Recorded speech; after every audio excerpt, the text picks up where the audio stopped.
자, 여러분들 반갑습니다. 자, 8월 15일 판례 공부를 좀 보도록 하겠습니다. 여러분들하고. 자, 여기 보면 대여금이 되겠습니다. 이런 경우는, 당연한 것 같은데, 한번 볼게요. 생명보험의 보험 계약자가 있을 겁니다. 스스로를 나중에 이제 뭐 피보험자로, 이제 보상을 받을 사람을 스스로를 또 피보험자로 하면서 자신이 생존할 때에 보험 수익자로 자기 자신을 했다는 겁니다. 근데 자신이 사망할 때의 보험 수익자로는 당연히 상속인으로 규정한 후에 피보험자가 사망하여 보험사고가 발생하는 경우에는 이에 따른 보험금 청구권이 상속인들의 고유재산인지 당연한 거죠. 이런 부분인데 이걸 넘어갈게요. 뭐, 그런데 이런 걸 가지고 또 소송을 했다는 겁니다. 그래요. 이게 참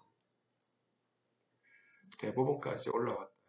법리적으로 조금 더 디테일하게 좀 들어가려고 한 것 같은데 좀 상식 수준에서 좀 보면 어땠겠나라는 부분이 좀 아쉬움이 있네요.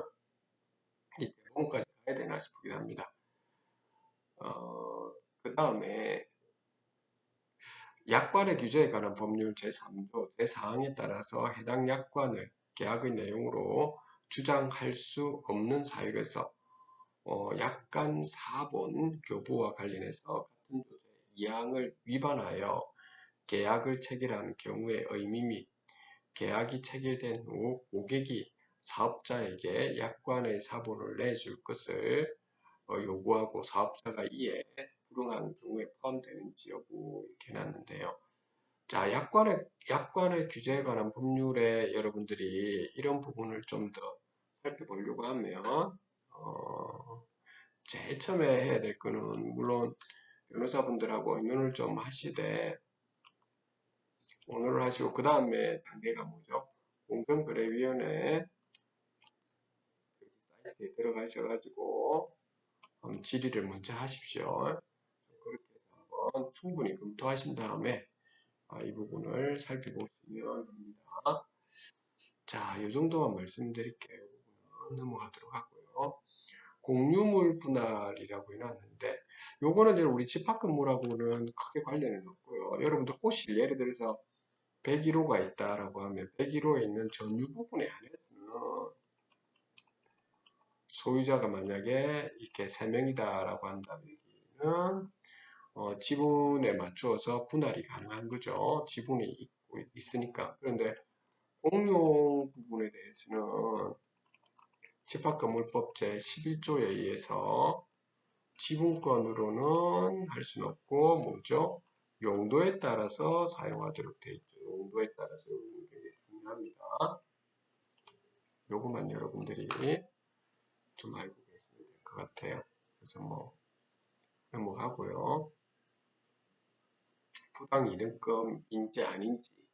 근데 요거는 여러분들이 그 원인 없이 환자 성립된 건지 아닌 건지 이런 거죠. 이것만 살펴보면 되고 이것도 크게 우리하고 관련 없는 사항이고 여기도 마찬가지고요. 부당이득금 관련된 거 채무부존재 이런 것도 나오네요. 있느냐 없느냐 또 채무부존재 확인 그러니까 채무가 존재하지 않는다 확인 소송인 거죠. 손해배상 이런 것들 주로 나오는 것이 구상금 또 이런 것이 나오고 있고 공사대금과 관련돼 가지고도 좀 나오고요. 부당이득 방안 그 다음에 요것도 구상금 나와 있고요.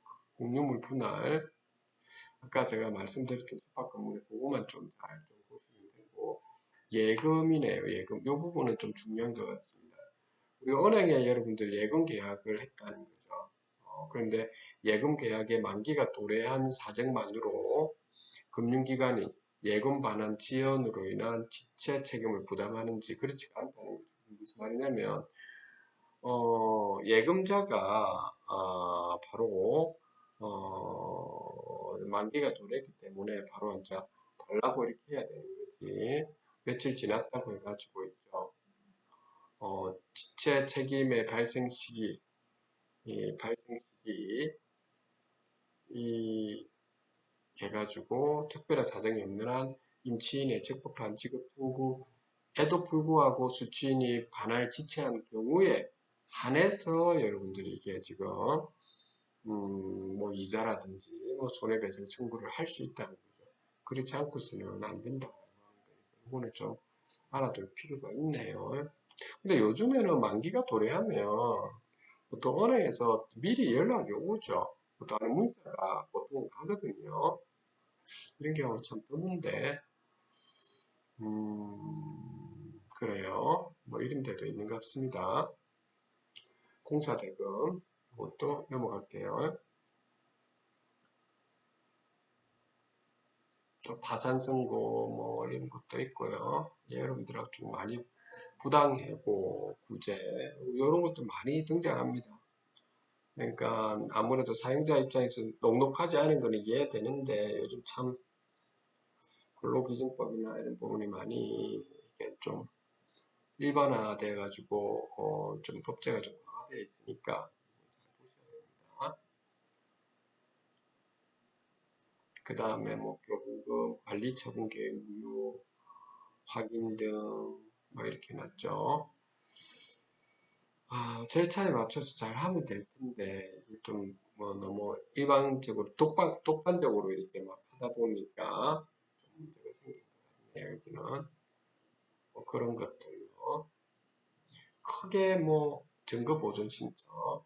우리 요 증거 보존은 특히 우리가 집합 건물에서는 보면 그 생활형 숙박시설에서 증거 보존이 좀 관리단에서는 좀 있는데 물론 뭐 관리단 집회에서의 증거 보존 뭐 이런 것도 있을 수 있죠. 집회가 제대로 됐는지 안 됐는지. 근데 이것보다는 특히 많은 곳은 뭐냐면 이게 생활형 숙박시설에는 보면 어떤 곳들은 보면 이게 그 유부남 유부녀들이 아마 이런 데 들어가서 좀 문제를 일으키는 경우가 있죠. 바람 피는 경우죠, 한마디로. 그래서 증거 보존 신청하는 경우가 있습니다. 바람 피는 경우. 또 어떤 경우를 제가 좀 봤으면 마약 있죠. 마약이나 이런 걸 여기서 이제 호텔에서 하는 경우가 좀 있더라고요. 그런 부분을 제가 좀 보긴 했었습니다. 참고적으로. 자, 넘어가겠습니다. 조세 관련된 것도 있고요. 쭉 넘어가고 조세 부과. 이것도 크게 뭐 양도소득세 부과 뭐 법령에 맞춰서 여러분들이 해주면 될 것 같습니다. 성매매 알선 관련된 넘어가겠습니다. 성폭력 범죄, 뭐 고갈일제니 뭐 이런 것들이 있거든요. 오늘 한번 그래 그때 가서 한번 보시는 게 좋을 것 같습니다. 넘어가겠습니다. 교통사고 관련된 것도 있고요. 자, 요거 잠깐 한번 볼까요? 요거는 우리 일상생활에서 도로교통법 위반죄는 유효한 그 운전면허가 없음을 알면서도 자동차를 운전하는 경우에만 성립하는 고의범인지 그렇다. 이 부분 좀 잘 살펴보셔야 됩니다.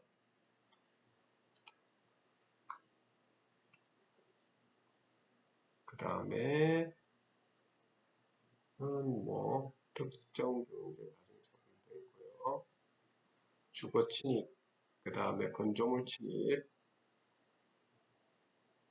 나와 있는데 여기 뭐 이런 거는 그 사실상 그 주거의 평원을 보호법규로 한다라고 하는 거죠.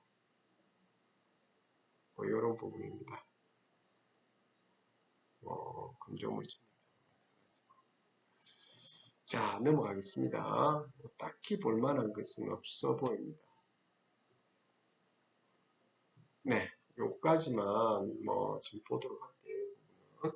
자, 오늘 요까지 하도록 하겠습니다.